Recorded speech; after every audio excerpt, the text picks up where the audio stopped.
Hey, it's Travis. Too many camp directors run just on gut feel. Our free Resilient Camp Blueprint Diagnostic is your dashboard for resilience. Take it today at camp.mba/Travis. Again, that's camp.mba/Travis.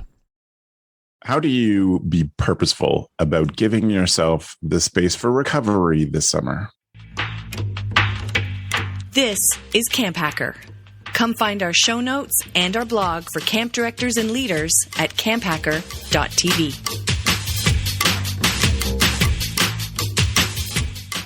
This episode of the CampHacker podcast is brought to you by UltraCamp. Wouldn't it be refreshing if your registration software gave you more time? With UltraCamp, you can track attendance, manage staff applications, streamline registration, and much more. Get back the time you need to focus on what's really important, camp. Find out more at summercampsoftware.com/camphacker. Hello, Camp Mavericks. Welcome to the CampHacker podcast. My name is Travis Ellison. I'm a summer camp marketing and strategy consultant, and I help camps work to make sure that more kids get a camp experience. Hi, everyone. My name is Chris Hudson, and I'm one of the camp directors at Camp Highlight, an incredible summer camp for children who have LGBTQ parents. And my name is Gabrielle Rail, and I'm one of the camp directors of Camp Waro. Camp Waro is an all-girls camp in the Laurentian Mountains of Quebec, Canada, and we focus on creating a positive female community. And hi, my name is Kate Taylor. I'm the camp director at Camp YMCA Canawana in Montreal, Quebec, Canada. And we are the oldest summer camp in Quebec, having just celebrated our 125th in 2019. Stunning. Kate, thanks for being here. We're so grateful to have you. I wonder, just since it's your first time on CampHacker, if you could tell us a bit about how you got started at camp. What was the first camp experience you had? My very first camp experience was actually at a different YMCA camp, Camp Davern, which is outside of Ottawa. And then when I was 11, I went to Camp Waro. So Gabz was actually Never heard of it. CIT director when I was 16. Yeah. So she's my camp mom. So I was at Waro for 16 years and then did 2 years as assistant director out at Camp Sealf in Washington State. And now I've been at Canawana since 2017. Yep. Amazing.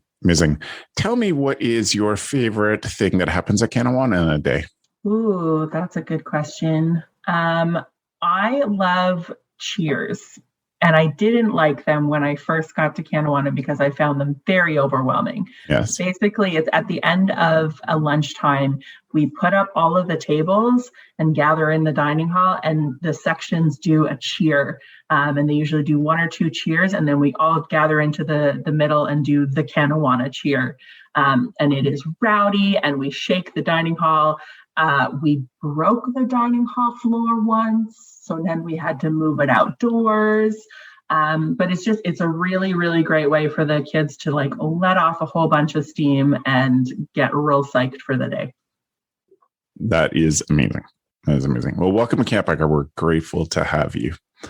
So today we're talking about ways, as I said in the intro, ways that you can be purposeful about looking after yourself and intentional about making sure that you are there to be ready to help others. And it's a topic we've covered in small pieces of this. So we look back and we talked about having people in the fall. We did a show on having people to call on in this case, but wanted to focus on kind of your own self strategy and to be perfectly upfront and make sure we honor him. This is a topic that Ari Polsky posted about in the COVID-19 Slack and has given a ton of great stuff. So we want to thank Ari for the inspiration for this. We just found out today Ari's going to be on a show in the future, a CampHacker show in the future. So I'll get a chance to thank him in person on the podcast, but we're grateful for that. So being as strategic as you are able, or whatever your intention is for this, what is something that you do in a summer to make sure that you have good self-care, good time to yourself? How about you, Gab? For me, I like to create space where I like to call it brain play. So it's whatever my brain dictates, that's what I do. And I have a limited time for that, of course. But I find that there's a difference between relaxing and calming down and brain play. And play is really whatever my head says, let's go for a swim, or let's hang out with a bunch of kids, or I want to paint right now. It's just giving me the permission to do what my head is saying, like, I really, really would like to X, Y, and Z. And I think that for some people that can be anxiety inducing, because you have the creepy little voices of, I should be doing X, Y, and Z, or I need to be doing X, Y, and Z. And we have to pay attention to those voices. And sometimes we need to tell them to calm down a bit. They're sometimes a little dramatic. But I think also it's what I do, in the sense that I know that my head sometimes gets a little constricted with camp schedules and the pressures and my needs. And this is a way of just letting myself be able to do what is necessary. And it creates actual space to problem solve all of those shoulds, and to problem solve all how to deal with certain things. So it is actually it actually makes me more productive, but the goal is not to be productive. I love that. Well, for you, Kate, what's a thing that you do that others may not think of, or that you just appreciate and guaranteed you'll make time for? For me, it's really important to set boundaries with my staff and with my supervisors of when I'm available or not available to them. Yes. So part of that is like keeping my living space as my living space and keeping it as much a work-free zone as I possibly can. So like, I really need to have that sanctuary that I can escape to, that like I'm not bringing my work into my bedroom and trying to work in bed just because that's the only place I can hide away from my staff. I make it clear that like, okay, I'm in the office, but I'm doing this work and I need to focus on this work. So I'm not available to you right now. This is the time when I am available to you. And this is when you can bug me with whatever's on your mind. So boundaries are really, really, really key for me. I can't tell you, Kate, how many camp directors I've spoken to that come to me at conferences and say, I need my staff to, understand how much I have to work and to stop bothering me, et cetera, et cetera. And right when we start talking about boundaries, that's when they're like, well, what if they really do need to talk to me? And what if they have to? And what if, they go down this rabbit hole of, and the reality is that then, it is hard to say no, and it is hard to put up those boundaries, but it's important for your staff to know that it's that you do need to get work done, because if you don't do that, then you are bringing work into your bedroom, with a flashlight, hoping nobody can tell that the light is on. And Chris, I know you've got some good stuff to help, but I want to pick up on what Kate just said too, and what Gab added on to it. I have seen, and this is the great privilege of our job now, is that I have been on lots of camps and seen lots of camps running. And if you recall, I've said many times in this podcast before, my big theory of leadership is that we need to deeply and thoroughly understand that we are always teaching. Even if we're not the one at the front of the room, actually teaching something, every moment we are teaching. And I have seen staffs burn themselves out because they're following the lead of their camp director. And I have seen staffs work till 2 a.m. past camp zone curfew because the camp director is doing the same and they just think it's expected. And yeah, that's a risk. And just, you are teaching great things by teaching boundaries, and incredibly important. What's a thing for you, Chris? Yeah, I have really bad boundaries when it comes to work. and I'll come to highlight this summer, and I'll just sit there and say, Chris, you need to not be doing this right now. The thing, I want to tell a really brief story. Like many years ago, I was a camp counselor at a camp, and it was a 6-week camp, and I was obviously a rock star at this camp, and I loved it, and I was like into it. And then one day, my supervisor was like, "Hey, can you help me with something? We're gonna get in the car and drive to the other side." I said, "Sure." Drove out to the street, drove to town, dropped me at the mall, and he says, "I'll come pick you up in 6 hours. You're not hanging out with kids." Yeah. Chased after the car in the parking lot. Yeah.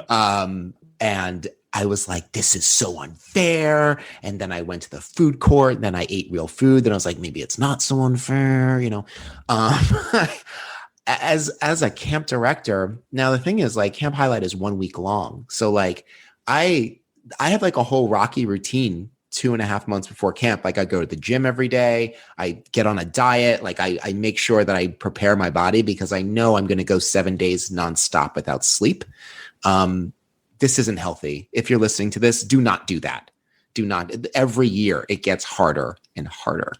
During the year, we still do stuff during the year. And that's my self-care is really, and it's taken a long time to understand how to delegate appropriately and how to let people know, listen, this is what I've done. Now, this is what you're going to do, and you'll check in with me. And now I'm at the point with the staff where I say, I don't want to be involved in this project. Like I'm giving it to you because I can't. I just can't. Okay. So, and everyone's been very respectful about that. While at camp, I mean, this is such a bad model. No one listening to this should follow this model. But like the best I can do is nap. That's the best I can do. And then I can only nap until I hear someone screaming my name, which seems to happen constantly. I guess there's a lesson in there somewhere, but I have yet to learn it. I think if you're running a short program, listen, don't follow my example. I think it's really important that you shave off time. That's something that we're planning to do for each of the admin staff this year is give everyone like a full night off, like seriously, like rent an Airbnb off campus and let people are going to rotate in there. So everyone has a night off, not on campus, not with the, we have these like James Bond's headsets that we stick in our ear and no one can see them. Like nothing, no one talking to you 24 hours a day. You take it out, you leave it, you go. Just saying no and just turning off is critical. It seems so simple, right? And then, but as a camp director, you're at camp, you're like, well, if I take my hand off, everything's going to like crash and burn. Well, you're a camp director because that isn't true, right? You did all the work beforehand. You interviewed all these people. You set it into motion so it can spin without you. If you believe it will crash and burn should you leave, then either you built a faulty machine or you're suffering from egoitis. We're important people at camp, but if we built it so that it can't operate without us, then we didn't do a great job. Two things. My first summer as a camp director, I would wake up from nightmares of people calling my name. I'm with you. It was like just people constantly calling my name. So that was also a clue for me to set boundaries. But look, it's our job as camp leaders to set up other people to lead. And the only way we can do that is to let them lead. One of the biggest fights I ever had with a board member, she was mad that I was not up front with my guitar leading every song at Campfire. And she's like, but you'd be so much better than they are. I was like, yes, I would be better guitar player, but they will never get to be as good a guitar player in front of kids. I'm an excellent camp guitar player. I'm not a good guitar player. But anyway, I was like, they will never get to be better if they don't do it. So she was mad and we had a bit of a fight about that. What are you thinking, Kate? I was just thinking, this reminds me a lot of, I can't remember which Camp Pro it was, but someone on Summer Camp Pros mentioned the concept of a bus binder. And it's the binder that they made for if they get hit by a bus. So if they get hit by a bus, that binder exists to tell you exactly how to do that person's job. And I don't have a bus binder. I really should have a bus binder, but like the concept that I've been trying to work with is at least like equipping my staff to be able to handle things without me. Cause there's been summers where I got laryngitis and I was out for 2 weeks with no voice. I was still there and I could still, text them questions and answers, but like, if they need to do something, they could do the things without me. Are there things that you've heard of in talking to other camp pros that you're like, I'd really love to do, like just things that you're on your self-care goal list? Just heard a really interesting concept today, actually. I was talking with my coworker, Ben, who is our diversity and inclusion specialist for the WISE.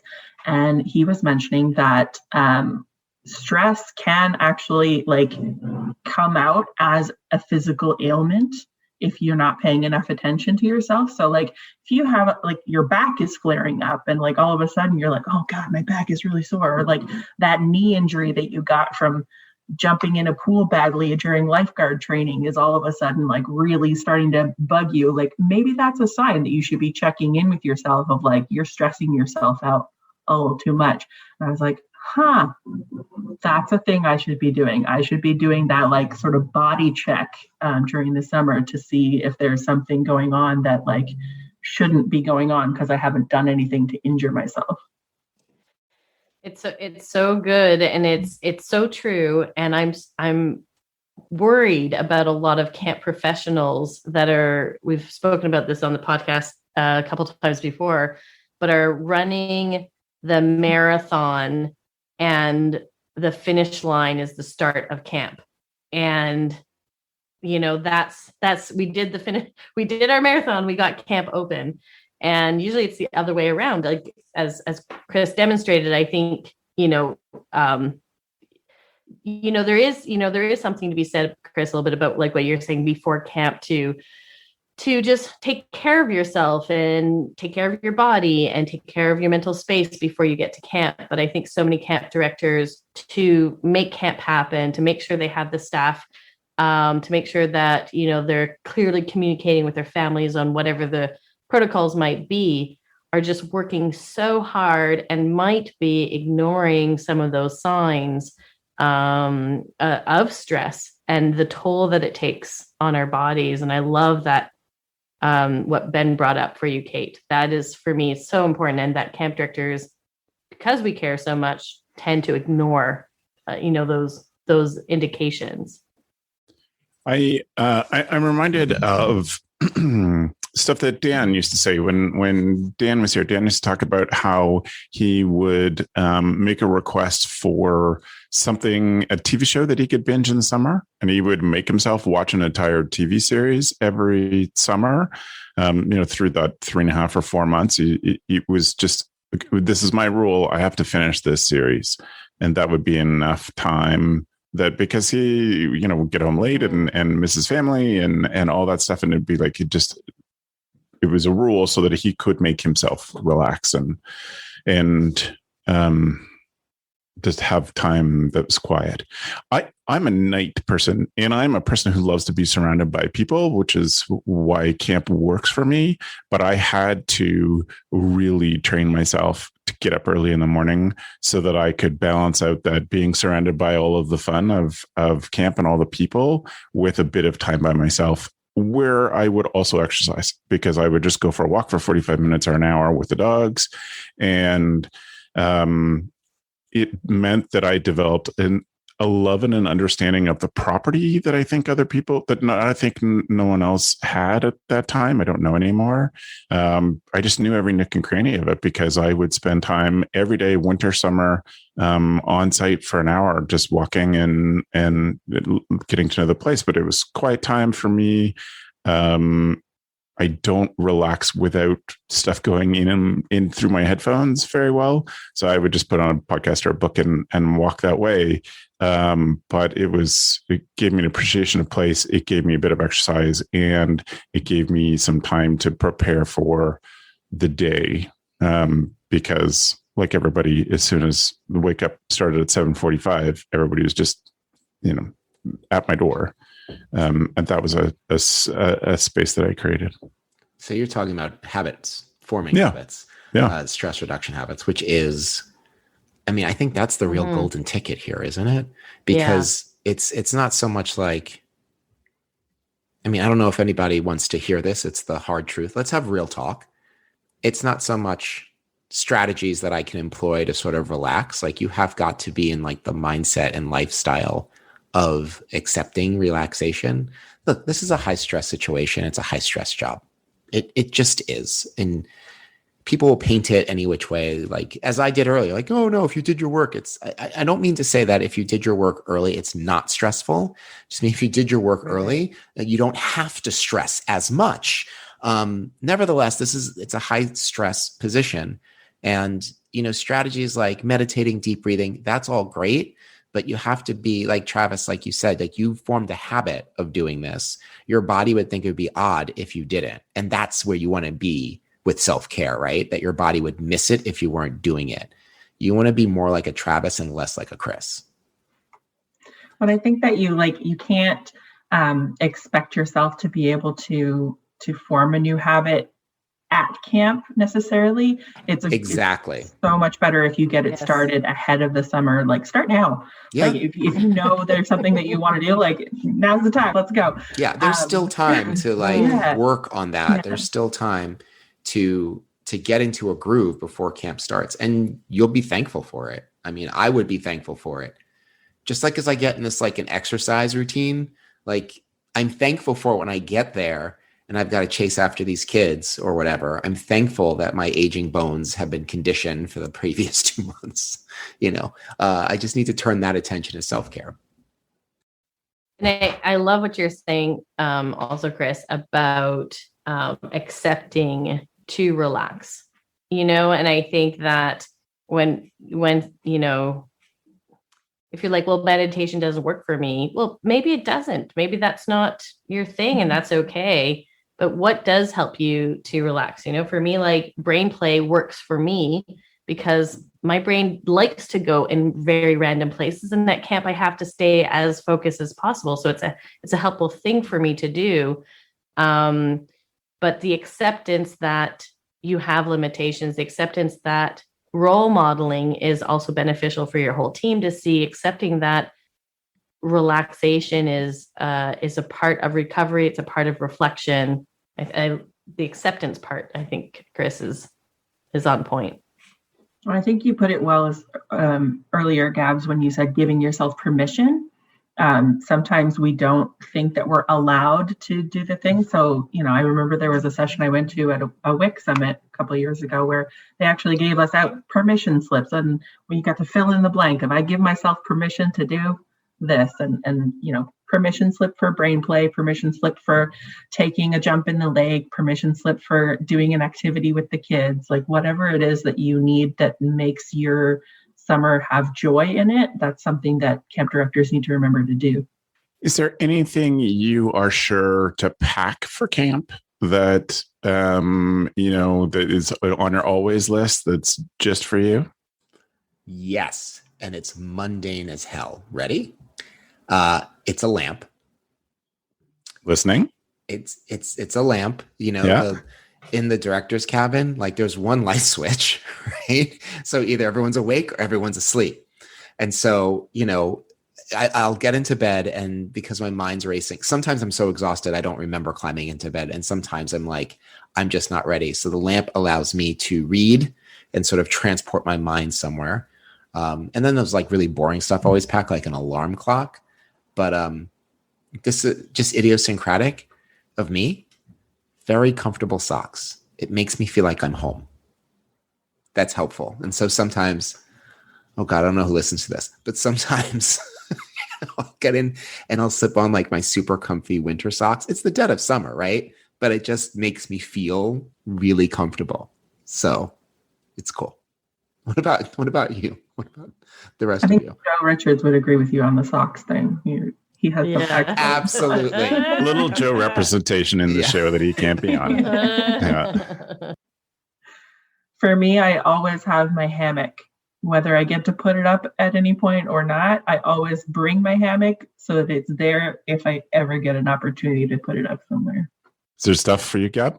You don't necessarily pack it up, but stuff you make sure that you have in supply in your cabin? Yeah, I'm trying to think. I have the worst. What I do have written down is make a list of things that you do need for camp, and get it done now. And I really am the worst at remembering my. If I don't have it in front of me, I have no idea. So I'm sure if I talk to Jackie, she'd be like, you need this and this and this. And I talk to Natasha and she's like, also don't forget this and this and this. I'm sure there's things I absolutely need. But nothing's coming to mind. But I think like definitely making a list and making sure you have those things and you're getting it done before you go to camp. So you're just, again, like Chris was saying, take that pressure off. There's just one more thing that's not on your plate. You're taken care of.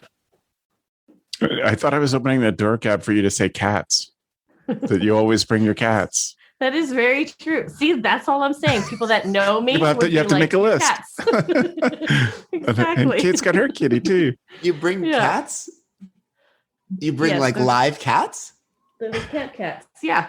Are they outdoor cats? Yes, they are. Oh, wow. They're very therapeutic for the people that don't like dogs. I'm fascinated by outdoor cats. Let's do a whole podcast on that sometimes. I'm fascinated. I want to hear more about your outdoor cat. Would love to be an outdoor cat, but I'm worried that she would run away and get eaten by a coyote. So I put her on a little harness and I bring her out on my porch with me. I put her in her little kitty backpack and I bring her around camp and introduce her to people. Does that reduce your stress? Oh, I love it. The kids love it too. I bet. Like, oh my God, you have a cat in a backpack. Like, what is going on? Yeah, that's awesome. You got to get your cat a clothesline, Kate, so she's got a little more range for her harness. It's true. I mean, the last time I did that, she went under my cabin and wrapped herself around a pole. So, I have to limit her range. That's actually an interesting connection to stress relief because, Travis, you mentioned your dogs, and now suddenly we're talking about cats. Like, it's interesting to me that your camps allow animals on the campsite. Ours does not. For a variety, because someone could be allergic to something, and then it's a whole hullabaloo. Mm-hmm. But I'm not an animal person, but it strikes me that would be really great stress relief if you could bring your pet to camp and it would not freak the heck out. That's a great avenue. Yeah, if you're a pet person and you're thinking about a camp director job, but you don't want to get the camp director job if it won't let you bring your pets, that's like something that you need to kind of negotiate with your higher ups. I negotiated having a cat before I got the cat, just to make sure that it was okay. Wow. Smart. Super smart. Very smart. Mm-hmm. And I know there are people who think that having cats and really dogs at camp is the stupidest thing in the world. Steve McGuire's made a big show about how stupid he thinks it is, even though he has a dog and loves dogs. That's always his preface. But my experience with dogs at camp has always been amazing. I know there's a risk. We've never had a problem. We never had a problem when I was growing up at camp and there was a dog. It's just great stress relief and fun. But yeah, you gotta be ready in particular, and you have to have a well-trained dog. That's why I don't remember letting staff have dogs, but we live there year round. So, but there have been a few staff who've brought dogs since we left, and they all worked out great. Dogs that I loved. So, I was telling Webster, our old yellow lab, stories about Webster just the other day. Maybe on the fundraising podcast, we were talking about how Webb loved to Webb loved two things at camp, and that was he would run into the lake when kids were beginning kayaking and they're pushing off from the beach instead of getting in from the dock. He would run out, grab the hang handle on the rope handle on the back of the kayaks and retrieve the kids. His golden retriever or yellow retriever. Yeah, retrieve the kids and pull them back in.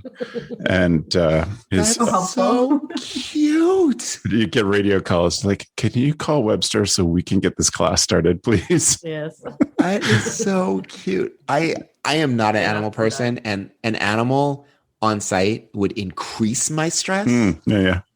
So I'm living vicariously to the three of you who enjoy animals and want them around. If a staff member brought a dog to camp, I would completely have a full conniption.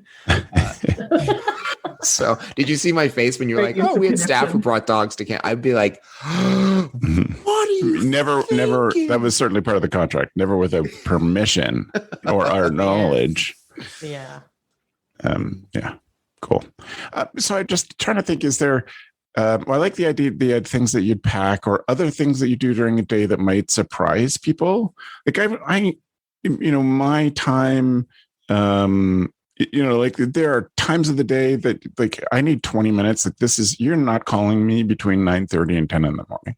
That is either just time for me to go home to the house and, put on the appropriate clothes for the day instead of the ones I woke up and slammed on to get to, breakfast as fast as I could, or time to spend time with Beth, whatever it was. But I locked out some of that. Another thing that was the essential self-care for me is when my brain is going and going and going and I need to sleep, the only thing that works for me, or not the only, I have a little meditation that I've done since I was a kid that helps when I remember to do it. But if I have a book, I can listen to a book for 15 minutes and fall asleep in 10, no matter how stressed I am, 97% of the time. And I don't recall it. I just always start back the next day, 15 minutes earlier. And sometimes at camp, that means that I listen to the same 10 minutes of a book for 10 days or 2 weeks. But that's just one of those things that I know, like I need sleep. I need to get to sleep quickly. I'm going to slam in a book and just let that shut off my brain to listen to those things. And just that amount of focus on that just makes me zonk. What are any other things that you can think of? I have 2 weird habits that I can love. Weird habits. Yep. So one is if I'm going to the bathroom, I'm turning my walkie off. Yes. I am not. Yes. Wait a minute. Is that controversial in any universe? I have been sought out in the bathroom in the past. Yes, I was me like, too. No, boundaries. Yeah. I'm turning my walkie off while I am doing my business. And then the second one, which was actually introduced to me by my now assistant director, he was my program director at the time. When we're having a heat wave, we take the privilege of being office staff to do walk-in fridge inspections. So it is, mandatory meeting in the fridge. We go into the kitchen and go into the walk-in fridge or the freezer if it's a real bad day. And we inspect, quote unquote, the fridge to make sure that it's working right. And so you have to stay in there for like a few minutes just to make sure it's working Definitely. Right. Oh man, when your brain is like fully melting because of the heat is so bad, that's when you got to get in the fridge. When you go in, you open the door and you find a counselor on their hour off on a milk crate with a book. You're like, yeah, it's hot out. It's really hot. We do like a jailbreak. This is not, again, I feel like I'm recommending things you should not do, but this is how I keep my sanity during the week. So there's 2 directors at Camp Highlight, me and Jackie, and been friends for a long time. And sometime midweek, we just look at each other, get a look, and we just get a look. Then we start moving towards her car, and then we just get the hell out of there. Now we have assistant directors, but back in the day, it was really risky. So we just both would leave campus, and there was like an ice cream spot. We'd go and we'd get ice cream, and we'd have normal conversation about non-camp stuff, just pretending like we were just hanging out. And then it would always end with us speeding back to camp going, oh God, oh God, oh God. But for that half hour, it was really magical just to be sitting and eating ice cream like in public. And other people had kids and they were watching their kids. And I just could pretend like I was like a regular person. That was really good for my sanity. And I really look forward to the moment where we're like, things are kind of quiet. Yeah, real quiet. Meet me at the car. And that's it, I love it. I have to take naps every day. I must. It's Kate's like shaking her head. She knows. Right after lunch, it's just like that's my situation. It's literally 15, 20 minutes. I don't need an alarm. My brain turns off and it turns back on its own, and I'm ready to go. I recently started, and recently means the past couple, maybe 4 years, I've recently started making myself almost every morning brunch. So our morning meetings start at 6:50 in the morning. Hey. And we have about 3 meetings before 8 a.m. So it's a sort of like a go type situation. And when my head is in something, I'm not hungry. I've tried to have breakfast with everybody else. It doesn't work. So I have a little bit of a tiny little snack in the morning. And then once that first activity has started after breakfast, as Chris, you said, things are calm. I go to my cabin and I would make myself basically usually like eggs, avocado toast. And it was so nice to do that. And it's just like a little morning ritual. And it just gave me like a break in the morning just to have my little something to eat. And I, of course, ate with the staff and everybody at lunch and dinner, but I'd have just a little mini brunch. I love the sound of that, Gab. This show, this topic, all of these things, all these laughs today has made me miss camp more than any CampHacker show all year. So thank you to the 3 of you for that. In a good way. What was I going to say? Oh, Chris, I love the you can't talk about camp rule. Like, here's a lunch. Okay. It's a bunch of stressed out senior staff who are sitting down, and someone starts, and then someone just says, I need this to be not talk about camp meal. And you're like, yep, good. Okay. We also have like, we do this closer to the end, like with the whole staff, we have like a cursing circle where there are no kids around, and we just say like filthy things. Curse your face off. Yeah. We just curse our face off. And so like we go off campus and just everything is F this, that, F that, just getting it out and just feeling like the power of the word. And then, then you go back and it's like Mr. Rogers' Neighborhood. But out there, it's like, on those streets, you can get real gritty. You're like, I am a bleeping adult. And I can bleepity bleep all I want because I'm bleeping an adult. and no complaining about camp. That is right. That is key. Yes. We're not complaining or cursing about the kids. We're just talking about our lives. Nice. Excellent. Well, thank you all. Again, thank you for appreciate the laughs and thinking about camp. I want to take a second and really appreciate UltraCamp for sponsoring the CampHacker podcast. It has been great support to us this year to have UltraCamp as our advertiser. And I want to encourage you to reach out to them. If you go to summercampsoftware.com/CampHacker, you can set up a time to chat with them. They are there to remind you why you got into camp in the first place, to help you find the time to enjoy and spend those moments with your staff and with kids, and get away from the busy work involved in camp. So for them, that means not worrying about the limits on the software. You've got unlimited reports, unlimited support, unlimited training, and unlimited users. And that means that you can delegate some of this work to someone else too. So please make sure, check out UltraCamp at summercampsoftware.com/CampHacker. And for a limited time, they have a free setup available. So if you're a new UltraCamp customer, you get a free setup with them. So they'd love to talk to you. And we would love to say thank you to UltraCamp for sponsoring the CampHacker podcast. That means it's time for our tool of the week. Tool of the week.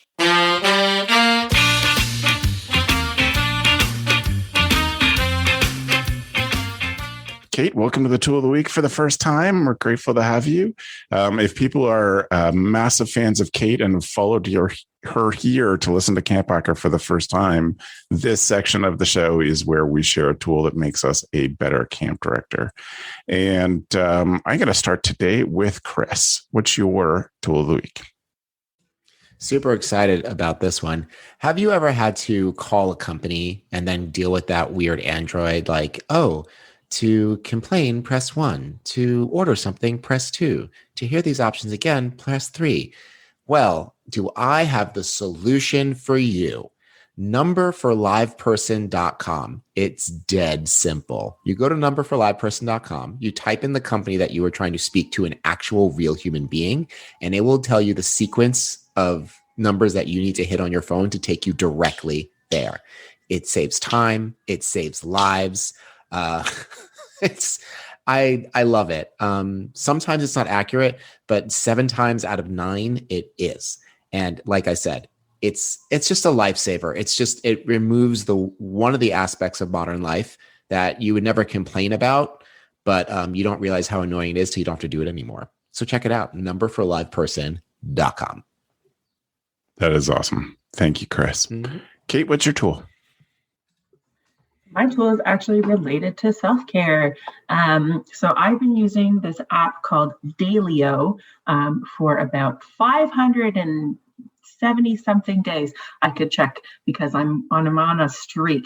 So it's kind of like bullet journaling for your phone. It mood tracks. It's a way that you can do habit forming because you can log your activities that you do, and you can get a streak going of how many times you've done this particular habit. And it lets you do journaling as well. So you can do some notes for every single day. And for me, it has made me a daily flosser. It is the only thing in my entire 35 years of on this planet that has made me a daily flosser. So big props to Dailyo for that one. And it's a great way to sort of see, what are the activities that I do that link with me having a good day. So it's a great way to make those kind of links for yourself. That is a great one, Kate. Thank you. And in case I forget at the end, just a reminder, if you go to camphacker.tv/podcast, you will be able to look up this episode and find the show notes where you can find links to the things we're talking about today.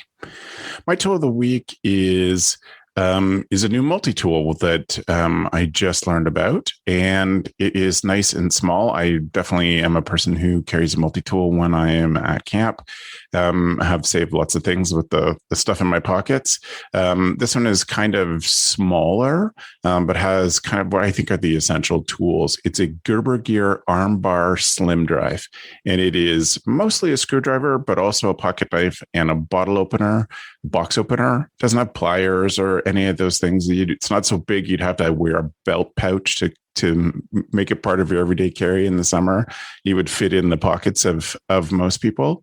And really cool design and super useful. I definitely am an advocate of having a set group of things in your pocket when you are leading camp and having this lives around. So this is an interesting addition that I'm looking forward to trying out when I get back to camps soon, and just have that stuff handy.